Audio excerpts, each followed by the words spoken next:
Well, Mikey, how are you? I am fantastic, Amar. How are you? I'm I'm actually well, I'll give you an honest answer if I may. I am fantastic also because I choose to be fantastic. My life is amazing, not because amazing things are happening, because I choose for it to be amazing. Life is easy because I choose to, and it's like been an eye opener for me. That's really nice. And what led you to this eureka moment? Well, um, in the past couple of years, I'm trying to um improve, become more self-aware, improve myself, and I stumbled across Stoicism. And one of the things the Nice. Stoics teach us, or as a student of Stoicism or student of life, is like there's very little you can control. So to spend time or energy or attention or effort into things you cannot control is really a waste of your time because time is ticking, right? Only one thing is certain is death, regardless of your beliefs.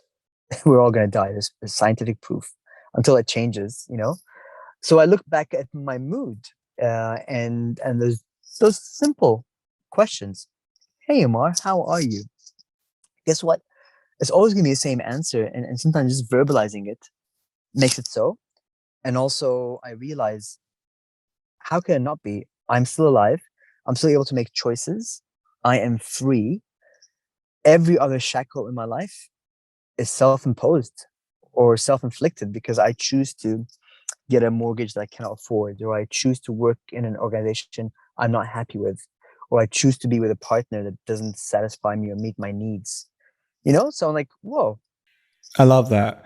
I love that because when you start to realize that where you are today is a cumulative approach of where the actions and the decisions of your priorities led you to, you know then it's only you that can change things. I had this funny thing I say with startups, um, and they always say, I don't have enough time. I don't have enough time, Mikey. And I'm like, yeah, that's great. But you do have all the time. You have, 24 hours in every day, 7 days a week. What's your priority? Oh, but I'm a single mum. I have kids to look after. That's great. And they're a higher priority than your startup, correct? Yeah. Yes. Cool. So what time do you have? 2 hours a week. Awesome. Now make the conscious choice at those 2 hours, because it's fourth thing your priority. That's all you can give. And it's that realization that actually is a choice. Your priority list is a choice. Businesses' priority list, their product backlogs are a choice. Everything is your choice. And there are two things I find that can go wrong with that choice. One, you lie to yourself when you say that you don't have time and you do, or you Still a choice, I prioritize. guess. It is a choice. Yeah, I agree. Yes. But you can take it to some major banks we know here in New Zealand. They Yes. lie to themselves and they say that they're doing the most important thing when they know that they're not measuring what value looks like. Mm, Yeah, the other one I find is that they don't prioritize correctly. They're doing the startup instead of their kids. They're doing TV time. They're buying the flash new car instead of mm. marketing spend. So those two things. Yes, yes. Actually, I love what you just said there, and it's funny. I have a different twist on this, if I may. In a way, I believe they are doing. They're not incorrect. Is that the right word? Yeah, they're not incorrect in stating they're doing what's the most important thing. What I think the missing thing in that sentence is important to who, right? So it's important to them. We have a lot of I mentality. We have a lot of compliance culture in organizations, not out of anybody's fault, it's because it's the only way to operate. So I believe as human beings, I think before we were always taught, or I always thought that we're really bad at prioritizing. Actually, no, we're really good at prioritizing. What we're bad is in communicating. So when I say, do the most important thing, I'm like, I am, Mikey. No, no, no, you're not.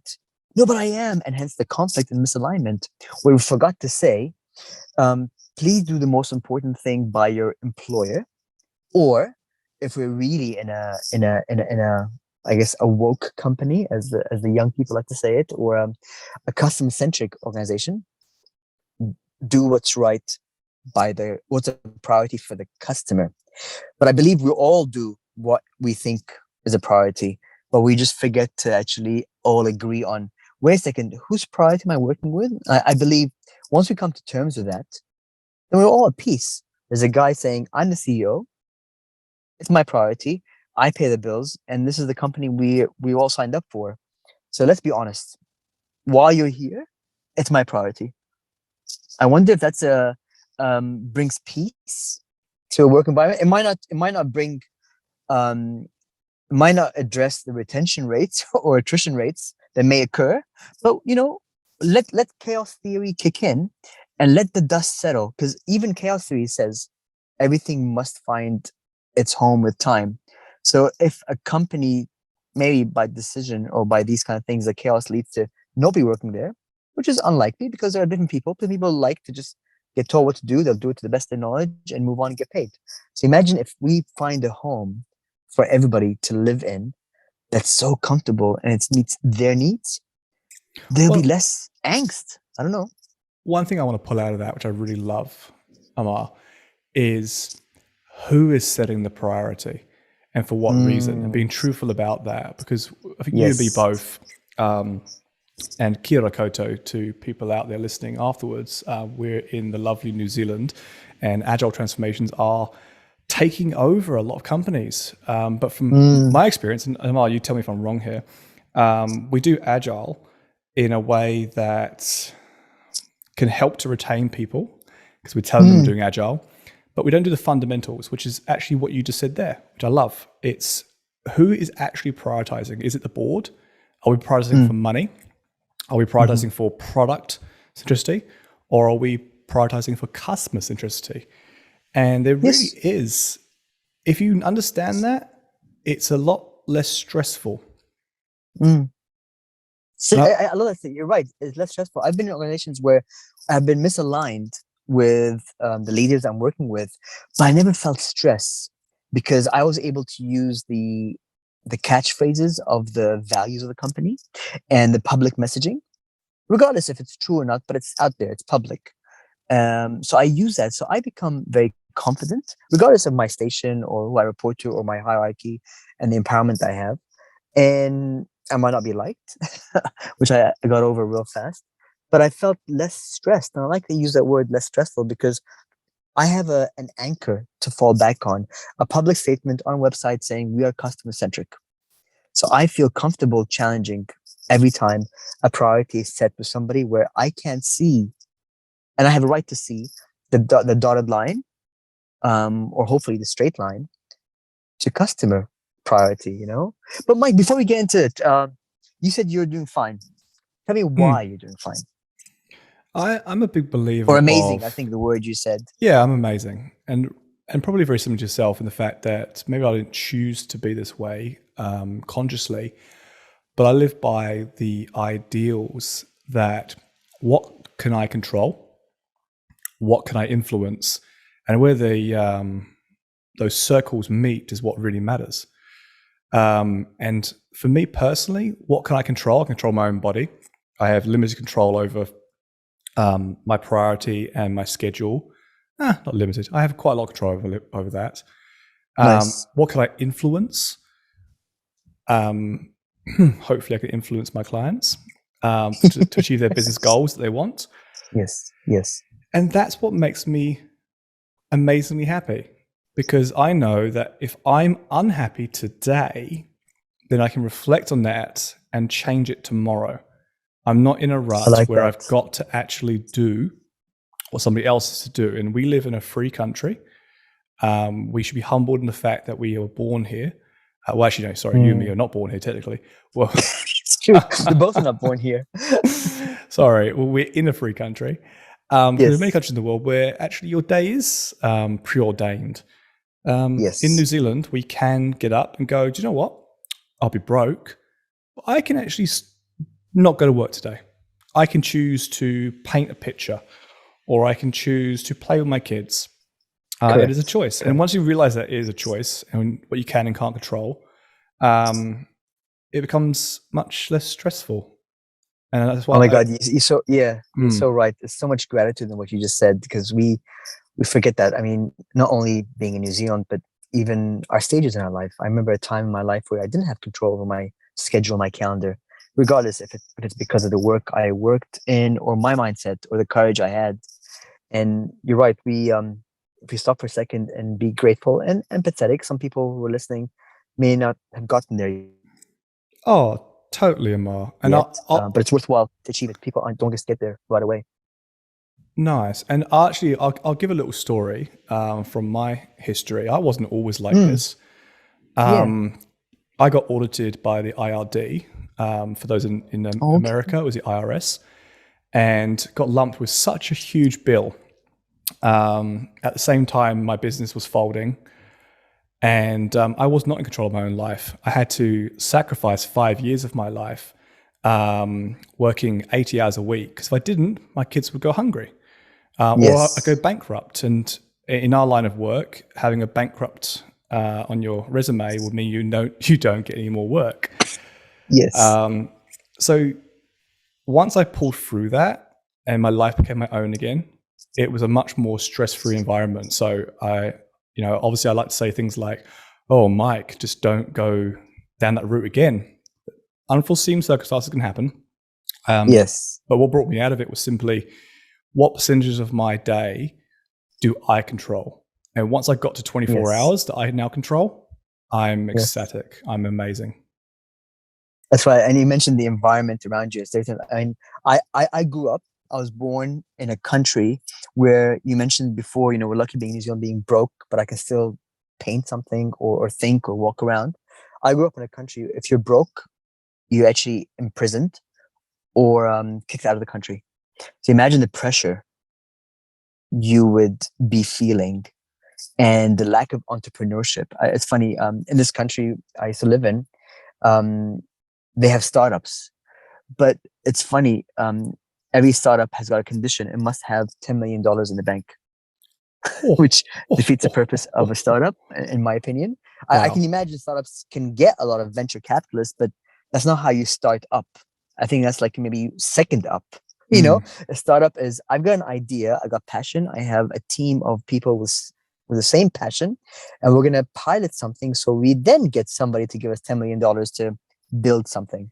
But in my old hometown, that's what these startups needed to look like. So imagine, you know, growing up thinking this is what it's like, and then coming to New Zealand, going, "Oh wait, you're not imprisoned because you went broke. It's because it's not your fault. You're learning. No one's born a businessman. That's ironic. absolutely. Environment plays a big deal. This goes directly into innovation, though. If we look at the factors of innovation, ask a question, do you Yes. find that the fear of starving and going to prison increased or decreased innovation? Ah, from my observations, and I have no facts to back up, but you asked me, so I can only answer me what I think. I think the two um, are not directly linked. So you know how statistics, right? I can look at all the.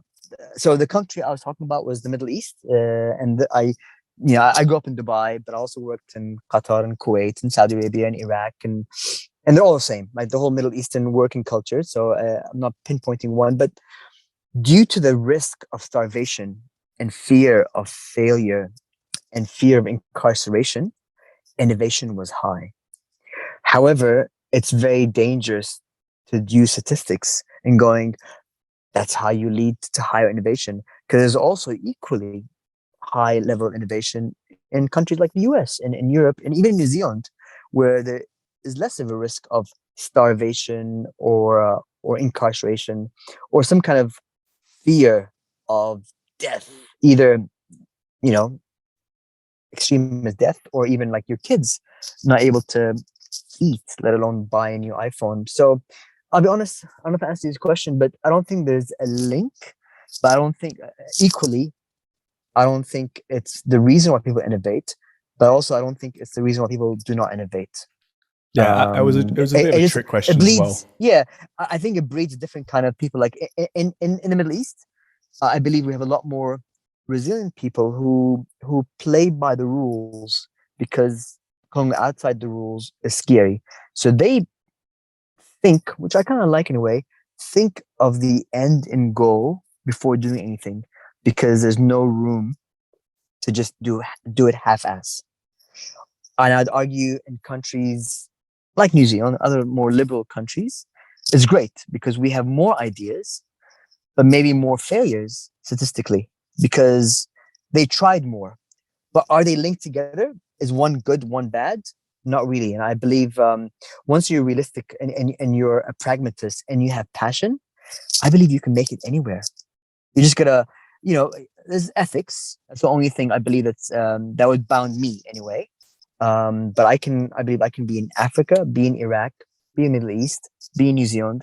If I truly do have this gene or this innovative approach, then I owe it to my environment, to myself, to go, cool. Now that I'm in country A, what do I need to do to get things done? And then the only second question I ask is, does this cross any ethical boundaries? Like in Iraq, for example, to do anything, I would be doing a lot of bribery.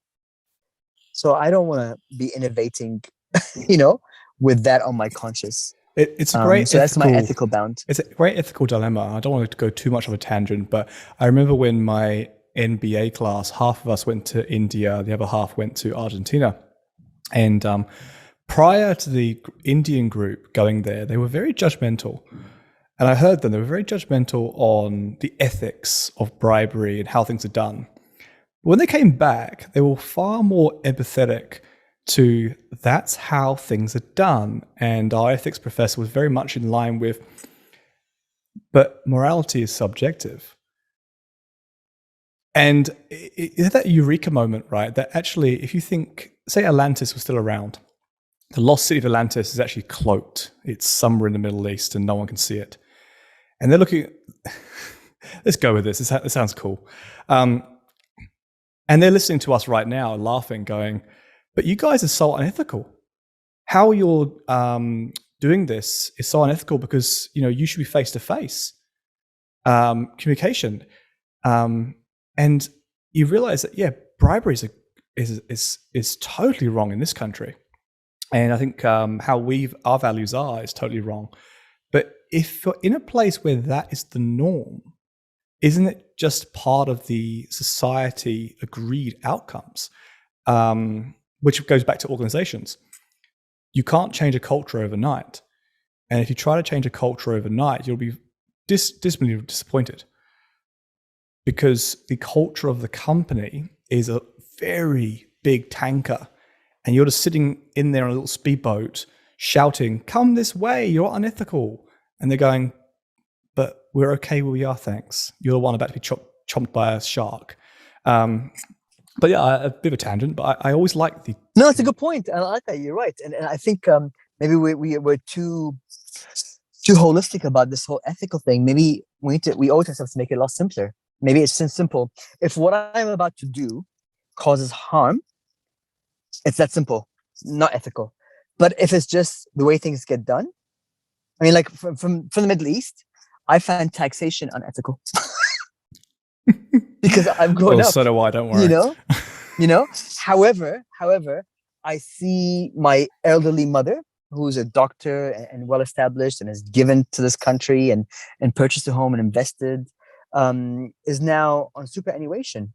So I'm like, oh, my taxes is actually helping my mother, my ex-wife with her disability, inability to get a job, also helping her out because that means she's helping out my kids. And I see, like, you know what? I stopped bitching and moaning about taxation.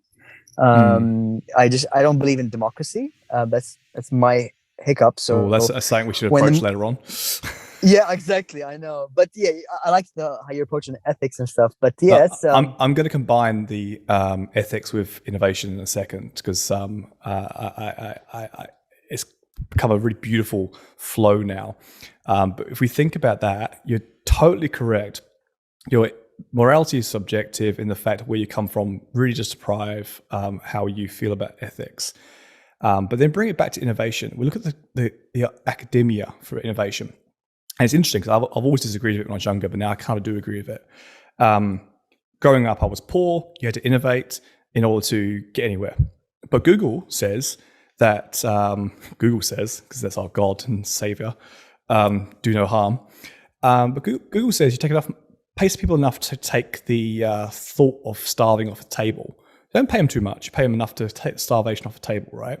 The two are not, they're hard to distinguish, but they make sense when you think about it this way. Innovation comes from having the freedom to innovate and the lack of fear that causes your brain to go into fight or flight responses. And hence why psychological safety is so massive. Surviving versus innovating. That's the opposite of it's innovation. Probably a bell curve. It's probably a bell curve, actually. When you think about it, we'll probably have someone send us the bell curve. But there is a bell curve here because fight or flight, absolutely. Fight or flight means you must innovate or you die. That's our genetics. But our epigenetics around innovation is if we're comfortable and we're happy, we won't innovate, especially if there's fear of losing that comfort. So if you're on $100,000 here in New Zealand, you're on a nice salary, and if you muck up, you could lose that. That fear is actually too much.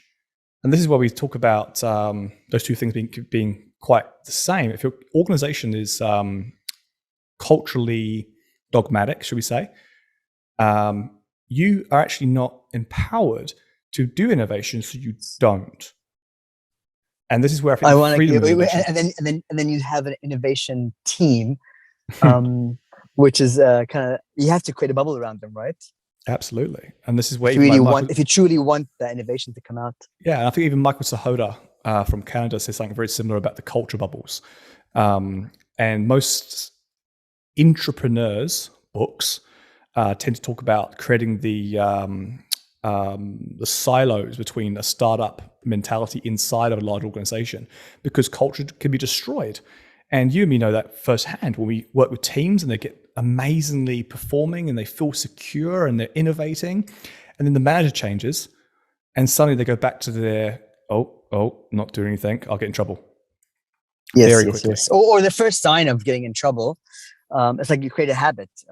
You people will continue doing what they get rewarded on and stop doing fast what they get scolded on.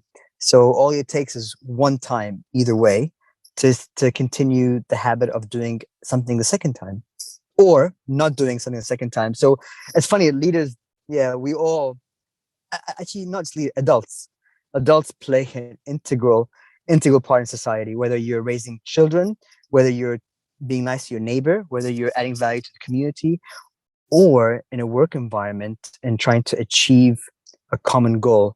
And the larger the company is, the easier it is to get distracted from what is the common goal, I honestly, I figure, pluck a number out, right? 9 out of 10 companies, I would say that most of the employees don't even know the business goal. Yes. There's no vision. It's funny. You're right. I did this 12-month leadership program with Chris Williams, and really changed my life for many reasons. But one of the things that stuck with me, the simple things that he does, and I wasn't even part of the course. 12 months, we met twice a month, plus some labs in the middle. So 3 times, about 1.5 hours every time. To do the math, that's about 6 hours, 6 to 9 hours in a month, right? He would always start with, why are we here? And at first, after a couple months, we're like, we know, can we move on? Because we want to maximize the time we have. And he refuses to. He goes, and that reminds me, imagine if you're in a team or in a company, and every time there's one of these public meetings where there's the senior exec getting us aligned, sharing updates, talking to the company, which I love, starting off with the same sentence to the point where you're so sick of it, you've memorized it. We all memorize the McDonald's jingles and the arcs. The power of branding, we need to leverage that. They've seen success. Imagine every time we meet together, Hey, Mikey, thanks for the chat. Remember, the whole purpose of this is blah, blah. And it gets to the point where, and anybody who's got children will recognize the sarcasm. Yes, we know. And they start saying it instead of you. Then Hmm. you know. Then You you know they're know that there. they know. Yep. Yeah, yeah. No, That's it's powerful. actually very funny because it's something I do with my two companies now. It's like constantly, hey, everybody, let's get out there and deliver what matters. And just Yes, reminding yes. them that the tagline is we deliver results that matter. We deliver results that matter. We deliver results that matter. And the odd Yeah. time someone goes to me, what does matter mean? Great question. Yes. Let's talk Matter about to who? value. Who set the priority for the Exactly. value? And that's the real conversation because I think nowadays it's a lot easier to get things done because of technology and all the new, applications and the ease. But what's harder is to staying aligned because there's now a lot more creativity. Like, but are we mean you mean the same thing when we're saying the same thing? Probably not, because when I grew up, blue for me meant sky blue. But to you, blue means tan blue. But no Oh, one talked about absolutely. the different colors or the scheme. Absolutely. Which So, reminds me, the purpose of this conversation is, I guess, well, let's be clear. I'm gonna tell you what I think the purpose is, and then you can tell us your purpose. Maybe with as we have these done more often, we can get aligned, and let's see if organically can happen.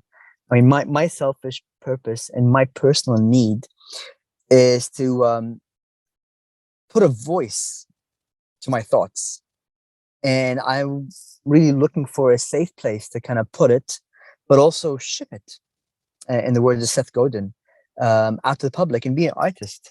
And you, my friend, I've always felt comfortable and safe to just say whatever. You always agree and disagree at the same time, which allows me to be comfortable going, well, I can say anything. And he's always going to be in the middle in a way. There have been a few times where you've helped me be better by saying, actually, I have a stance on this one. And we learn because you've established that relationship. So my purpose is really putting a voice to my thoughts and shipping it as an artist. And that's why I love these chats, and I'm hoping to do it more often. What about you, Mikey? kia What's ora, your that's purpose? nice. My purpose is so my main purpose in life is actually to help reduce suicides. That's like my key goal. All my companies that I start is all about reducing someone's reasoning to leave this wonderful planet called Earth. And I do that by increasing awareness in the biggest item of, I guess, our lives, which is our work. We spend more time with our work colleagues than we do with our own family. So that's why I chose better ways of working and culture that aligns to, I guess, 2022. So why am I having this conversation with you? I love talking to you, Amar. It's good fun. And you're right, we have some good objective results. And I'm always enjoy recording these sort of conversations because other people get value. Now, if someone out there gets value in what we're saying and implies it to their life, the ripple effect of that will make people a little bit happier, a little bit more aligned to their values. And if I could help just one person in that ripple of happiness realize that this earth is amazing, then I've done my job. So that's why I'm not only happy to talk to you, Amar, but also very happy to be broadcasting this to anyone who would like to listen. Yes, and you're right. If we can trigger an emotion, right, that's a win because I believe emotions come from um, the language you use in your own head, and that comes from maybe thoughts. So then we've triggered a thought because something we might have said that's truly wrong, and I'd love to be corrected, or something that I'm like, oh, I don't get it, but I am curious, even better. So yes, this has been great. This has been great, and like I said, we promise to keep it short because we all have day jobs, and we want to prioritize where we put our effort, time, and attention to. So with that in mind, I gotta go pay the bills, get some work done, and give attention to my lovely family. Um, so I'm out. Thank you, Mikey, for this time. No worries. It was good to talk to you, Amar. And till next week. Yeah, yeah. Look forward to it. Take care, my friend. See you. Bye.